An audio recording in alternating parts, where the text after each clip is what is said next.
कांग्रेस का अध्यक्ष गैर कांग्रेसी हो या तो अगर गांधी परिवार का कोई सदस्य अध्यक्ष बनता है तो वाइस प्रेसिडेंट गांधी परिवार के बाहर का हो, जो कि संगठन से जुड़े फैसले तामील कराने की हैसियत भी रखता हो। इस प्रेजेंटेशन को चुनावी रणनीतिकार प्रशांत किशोर ने कांग्रेस के सामने रखा है। 600 पेज के इस प्रेजेंटेशन में पीके ने कांग्रेस को मजबूत करने के लिए एक सुपर प्लान तैयार किया है। इस प्लान में 2024 के लोकसभा चुनाव पर सबसे ज्यादा फोकस किया गया है। बिहार की राजनीति में एक बार फिर उबाल आ सकता है। अपने एक इंटरव्यू में पीके ने कहा था कि वो 2 मई तक अपनी अगली भूमिका का ऐलान करेंगे। अब खबर है कि 29 अप्रैल को वो कांग्रेस में शामिल हो सकते हैं।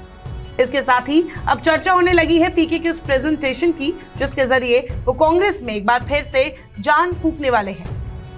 600 पेज की इस प्रेजेंटेशन में क्या कुछ है अभी ज्यादा किसी को नहीं पता, लेकिन मीडिया सूत्रों के हवाले से जानकारी मिली है कि सोनिया के साथ राहुल और प्रियंका गांधी ने एक मीटिंग की है। पीके का प्रेजेंटेशन कांग्रेस के कुछ चुनिंदा लीडर्स को दिखाया गया है। उनसे इस पर 2 फीडबैक भी मांगे गए हैं। पहला, प्रेजेंटेशन कैसा है, दूसरा प्रशांत को कांग्रेस में शामिल किए जाने के बारे में है। इस प्लान को कांग्रेस 2.0 कहा जा रहा है। रिपोर्ट्स के मुताबिक प्लान में 2024 का लोकसभा चुनाव जीतने पर फोकस किया गया है। प्लान में 1984 से 2019 के बीच कांग्रेस के सिलसिलेवार कारणों का भी जिक्र है।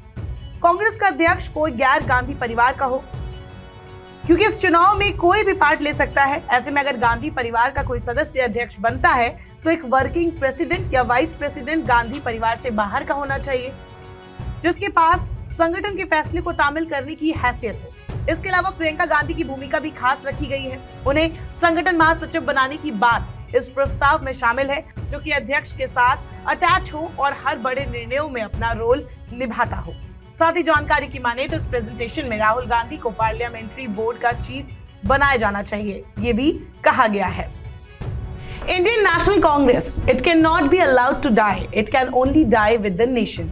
गांधी जी की इसी कोट को पीके ने अपने प्रेजेंटेशन की शुरुआत में रखा और साथ ही इस बात पर जोर दिया कि नई कांग्रेस आम नागरिकों के बीच अपनी पैठ बनाए और भाई भतीजावाद छोड़कर एक परिवार एक टिकट के फॉर्मूले पर काम करे। साथ ही अपने सिद्धांतों का पालन करना होगा, सहयोगियों को भरोसे में लेना होगा। हर स्तर पर चुनाव के जरिए ही पार्टी प्रतिनिधि चुने जाएं। प्रेसिडेंट और वर्किंग कमेटी समेत हर पोस्ट के लिए कार्यकाल तय हो। 15,000 जमीनी नेताओं के साथ 1 करोड़ कार्यकर्ता मुस्तैदी से काम करे। करीब 200 प्रभावी लोगों, एक्टिविस्ट और सिविल सोसाइटी के लोगों का ग्रुप बनाया जाए। इतना ही नहीं, उन्होंने गठबंधन से जुड़े मुद्दे को सुलझाने और पार्टी की कम्युनिकेशन सिस्टम में बदलाव करने की जरूरत पर भी जोर दिया है। प्रशांत किशोर ने जो प्रेजेंटेशन दिया है उसे उन्होंने सोनिया गांधी को पिछले साल जून में दिया था। इसमें भारत की जनसंख्या, वोटर, विधानसभा सीटें, लोकसभा सीटों तक के आंकड़ों को रखा गया है। इतना ही नहीं, उन्होंने महिलाओं, युवाओं, किसान और छोटे व्यापारियों की संख्या तक का जिक्र किया है। इसमें 2024 में 13 करोड़ फर्स्ट टाइम वोटर्स पर भी फोकस किया गया है। पीके ने अपने प्रेजेंटेशन में बताया कि अभी कांग्रेस की राज्यसभा और लोकसभा में 90 सांसद है। अलग अलग विधानसभाओं में 800 विधायक है। कांग्रेस की 3 राज्यों में सरकार है। 3 में कांग्रेस सहयोगी दलों के साथ सरकार में है। वहीं 13 राज्यों में कांग्रेस मुख्य विपक्षी दल है। 3 राज्यों में कांग्रेस सहयोगियों के साथ मुख्य विपक्षी है। अपने प्रेजेंटेशन में पीके ने बताया कि 1984 के बाद कैसे कांग्रेस का वोट परसेंटेज लगातार घटा है। कांग्रेस को फिर से सत्ता में लाने के लिए पीके ने 3 फॉर्मूले बताए हैं।